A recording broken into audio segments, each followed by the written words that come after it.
Welcome to GNT, your one-stop shop for gaming news and whatever else we want to talk about. I'm Nick. And I'm Brandon. Today we're going to start out with some No Man's Sky, which is released this week. There was a leak.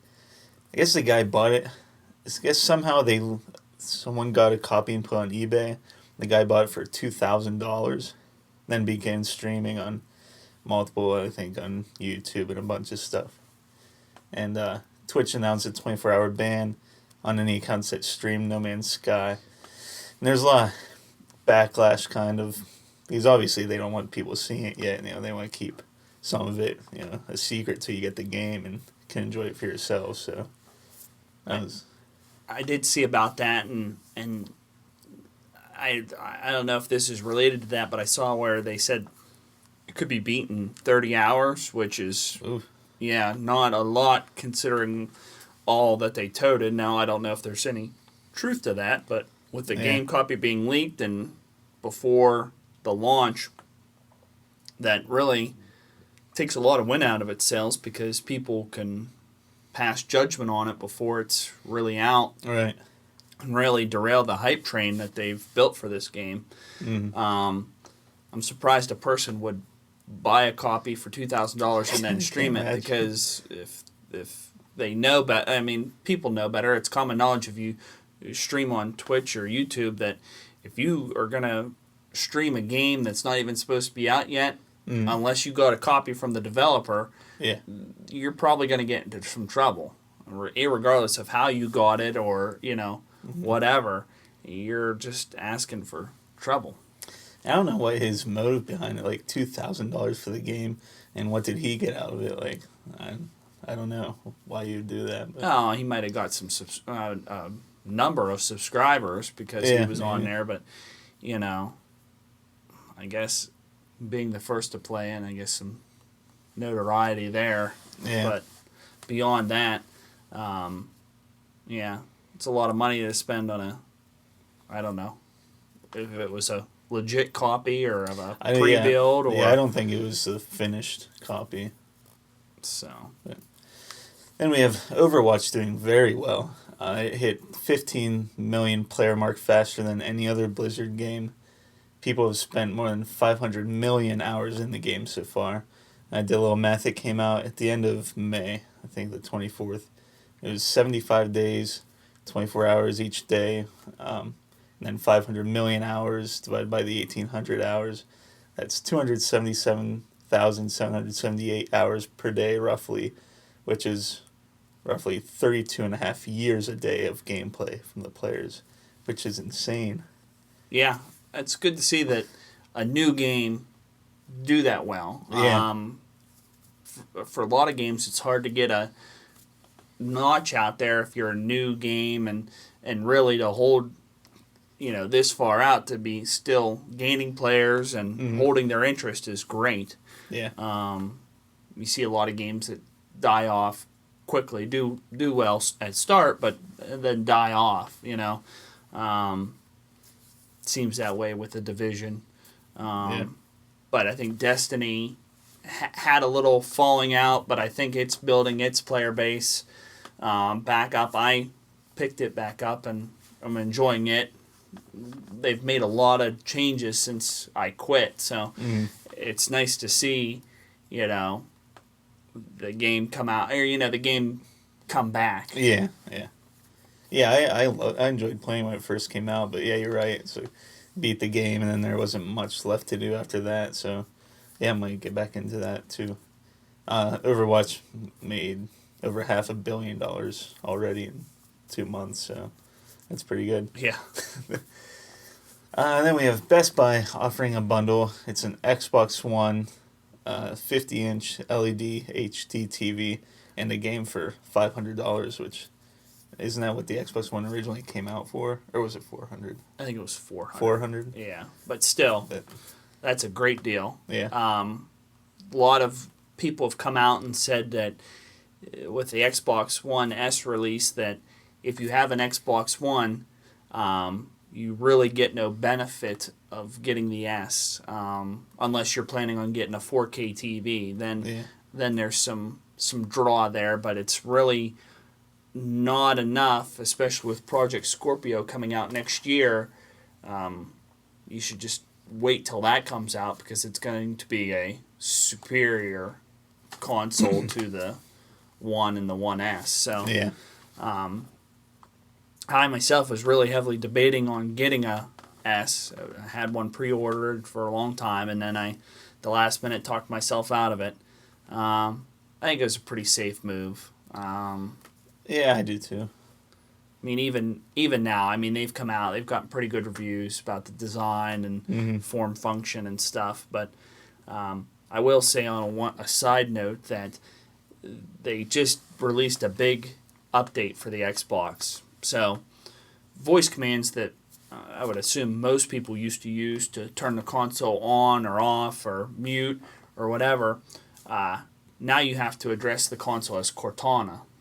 Well, And for some reason, she doesn't like to listen to me. I find myself repeating myself with the command half dozen to a dozen times and to no avail.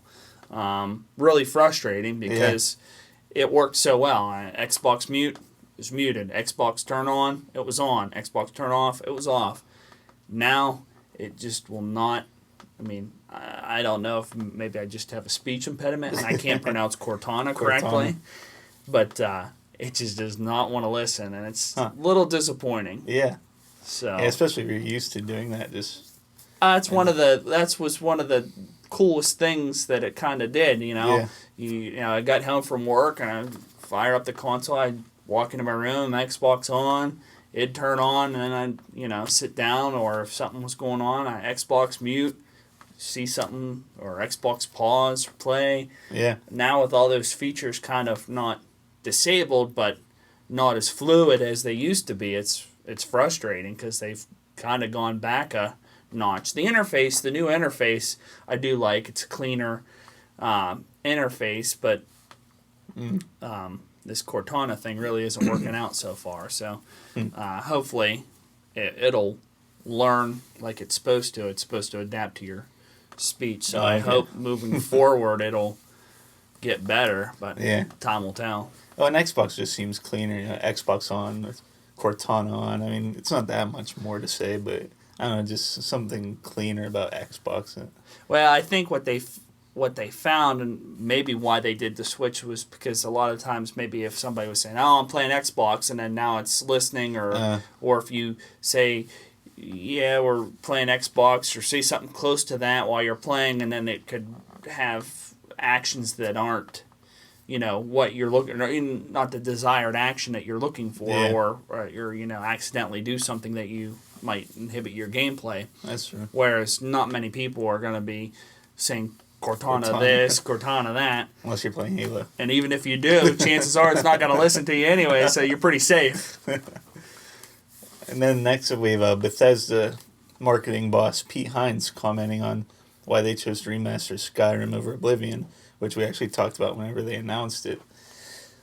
They said basically that the amount of work to remake Oblivion would be mountainous, since it's an older game. There'd be a lot more work. I think they'd basically be remaking the game, which I don't know. He said so it'd either redo Skyrim or just make a whole new game.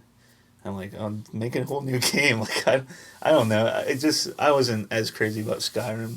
I enjoyed it, but I don't know. I'm not as hyped for the remake. Well, it doesn't seem like it came out that long ago, so to be already making a HD remake, I think they just took an easy way out and probably used a lot of the community mods where they had done improved textures and whatnot, and are putting a Skyrim remastered tag on it. And, I do too. And they really would have benefited from redoing the Oblivion remake. Oblivion was a phenomenal game. Spent many, many hours into it. Didn't even beat it, but I played the crap out of it, just doing the different side missions and and it's a shame that they. I mean, they usually when you do a remake, it's a matter of devotion and giving the fans what they want. I mean, you look at a company like Square, they're doing a Final Fantasy VII remake. Of course, they can't go back and use the PS1 graphics to, remake the game. It's coming out on several consoles later. So to be remaking a game that already had been on that console to begin with is kind of I don't know, an easy way out. And it's not like I don't think people were like asking for a Skyrim remake. I mean, since it is the newest one, I don't know, it just kind of seemed out of the blue, and it's like, well, then take a year or two. Like, don't announce it. Just take a year or two, work on Oblivion remake, and then announce it E3 that year, and then I think it'd be a lot bigger than the Skyrim remake. I don't think the Skyrim remake will make them nearly as much money as an Oblivion remake. Now, the argument to that is the amount of resource they'd have to put into an Oblivion remake as opposed to the Skyrim remake, which is, they're taking into account that. But at the same time, if they could make a whole new game as opposed to make a remake to Skyrim, I think they would have been further ahead to make a whole new game. I do too. Just use this time to work on the next one and get it out sooner. Yeah, well, make a new Elder Scrolls, not a remake. I mean, they made the Fallout 4, What are we going to hear at Christmas time? Fallout 4 HD remaster? I mean, come on. I mean, I just don't understand their logic there. No, I don't either. Yeah, maybe they're just trying to make money, I guess. I mean, like you said, it can't be that hard to remake it and then, get people to buy it again. I don't know. I mean, if they have a graphics engine, I'm not a gaming programmer, and I won't claim to be, but it would just seem illogical to invest that time and money in a game that didn't come out that long ago. Yeah. I guess at the end of the day, but you think that they'd have people crunching those numbers and determine whether it was effective or not. Mm-hmm. I just think that they're going to be really disappointed because it's, I just don't think the people are going to put the money into it, especially if they play on PC where they can download the mods to make it have the better graphics. Yeah. And I think with a game like that their player base was probably 50% console, 50% PC. So you're only going to be offering really the game to half an audience that would be interested in the first place. And then those people have sunk a considerable amount of time into it. And yes, they still might like it, but at the same time, you're going to be contending with new games coming out that these players may be looking for a fresh experience. I mean, I just don't think they have that big of a hardcore fan player base that they're going to benefit from this. No, yeah, I agree. And then Pokemon Go was banned in Iran, so if you're looking to go get Pokemon in Iran, you're out of luck. Yeah, take that off your travel plans. No Iran. No Pokemon for you there. I'll just have to go to Iraq and skip out on Iran. Yeah, skip over that. And then Suicide Squad came out this week, which we both saw. Got bad reviews. Rotten Tomatoes, I forget what it had last I checked, like a 28 or something like that. Yeah, I think it was a little less than that whenever I looked at it, but which I didn't get. I loved it. Yeah, I think I really enjoyed it too. One of the things I had feared was kind of true. The spoiler, if you haven't seen it yet, I thought that they wouldn't focus so much on Will Smith, but it did seem a lot of focus was on him. Yeah, it was. But I thought his character was he did well. I didn't. It wasn't to the point that it made me dislike the movie. No. I still enjoyed the movie. I still thought his character was pretty cool. Yeah. So it really didn't hurt the movie in my eyes as much as I thought it might. All the other characters got a lot of screenplay and backstory, except for the Killer Croc. Really didn't. Yeah, he didn't get much. Everybody else kind of had a decent backstory, except for him. But what I've seen and heard is that there's a lot of room with the footage that they filmed that they could, do an alternate version whenever the Blu-ray and DVD come out, that they really could, change the movie up. It could be even better than, well, what me and you thought. Yeah. There's a lot of footage of the Joker that Jared Leto said that they had left out, which I watched a review and they said that they felt that he could have been fleshed out more. They felt that where they left it, it was too much, but not enough. He could have. I kind of liked it though. I just kind of liked the fact that he was kind of in the background the whole movie. You didn't really know when he was going to show up or how he was going to affect things, and I kind of liked that. Like it did feel like his scenes were clipped out. Yeah, it did. Like they were excessively short. There was no real lead in or lead out. It was just these clips that were sporadic throughout. Which I thought he did. I liked his portrayal of the Joker. I really liked Harley Quinn character. Yes. Liked how she did the pudding. I remember that from the cartoon. Oh, yeah. Really, really enjoyed that little bit in there. But I thought it was good overall. Yeah. Some people were saying that they thought that the main villain, they could have used a better main villain. But I kind of like that aspect of it, that she was portrayed by the one she thought she had the easiest grasp over, which she found out she didn't. Now, some people brought up that there was no challenge for the Suicide Squad, really, at any point. And, but if you're the creme de la creme, or if you're good enough to warrant your own squad, then you should feel kind of tough. I mean, they're the baddest for a reason. Right. And, that didn't bother me that much. No. In the final battle, it wasn't like it came easy. No. They did lose El Diablo, or made to seem, well, spoilers again, made to seem if they lost El Diablo. Yeah, I have a feeling he'll be back, but I don't know. Yeah, I don't think fire would really hurt him, but at the same time, I didn't know if a fire would really hurt the god, her brother, the Enchantress brother. So. Yeah, it was good. I liked Jared Leto. It was different, which I think a role like that you need to change it up. Like if he would have tried to go after like Heath Ledger's Joker, it probably wouldn't have been good. But I thought he was a lot more serious and almost more frightening to me. Like whereas Heath Ledger just seemed like crazy and sporadic. I think he was more focused and.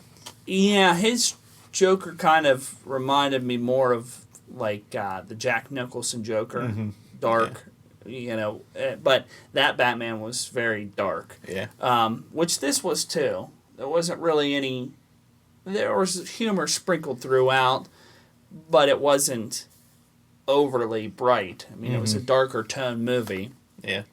Some people said that they could use a darker tone.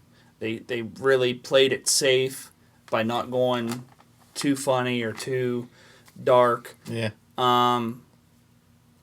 I thought it was fine. Everybody's entitled to their opinion. We both liked it. Yeah. A lot of people out there said that they didn't. But if you're on the fence, I suggest you go see it and judge for yourself. Yeah, I do too. I loved Batman at the beginning. I mean, I just thought it was cool kind of being their point of view and just seeing him drop in suddenly, like on Deadshot, and then jumping on the hood of Joker's car. I thought that was cool, and then his involvement at the end, or Bruce Wayne's involvement. Yeah, I liked how they included the Flash in there too. Yeah. Yeah, wasn't expecting that. That was cool. Yeah, I wasn't either.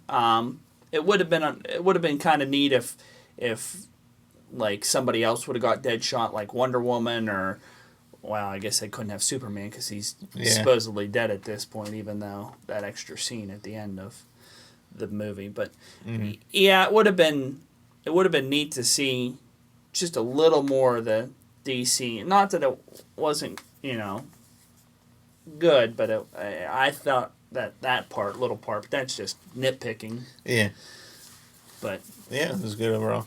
Yeah, the soundtrack is Oh, really good, which I watched a review where people were critiquing the soundtrack, but oh yeah. I bought it and have Yeah, I listened did to it too. about 3 times already. So That's good.